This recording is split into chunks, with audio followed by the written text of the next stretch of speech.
The sea separates for a flooded valley of mysterious mysticism. At first glance, we're met by an orb floating far within a raging flood. This initial introduction is no doubt grand, yet so mysterious simultaneously. Our view appears to be that of a one-point perspective. We note how the scene converges upon a single vanishing point far beyond. And looking at the colors in this composition, we primarily see green and blue, but there is also a hint of yellow. Of course, this creates mostly an analogous color scheme, green and blue right next to each other on the color wheel. Of course, a balanced visual experience as a result of that. And the yellowish-gold certainly adds an accent that may draw the eye in the far distance. We also see a great deal of texture in this strange scene. This appears most evidently in the form of the raging rapids, of course also giving an implied motion, but we also see this on the smoother surface of the spherical orb. And there really is no doubt that the element of form is central to this work's visual experience. This incites motion through many curves as waves rush all around the foreground. And of course, with this being considered, what comes to mind when you're first looking at this work? Let me know down in the comments below. The setting of the scene appears to be that of a canyon of some kind. The sheer sense of scale alone is enough to dwarf the viewer while inciting awe in all who stand before it.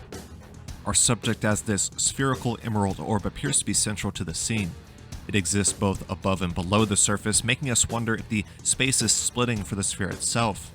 One may mention the biblical story of Moses when viewing this scene. It appears as if this orb may be an agent of some kind, as if it's separating the valley or even splitting the sea before us. That's just what comes to mind when I'm first looking at this work. Of course, it is said that Moses parted the Red Sea, so present in this work there's both the raging rapids and the separation of space. Those are two important symbolic elements to the biblical story of Moses himself.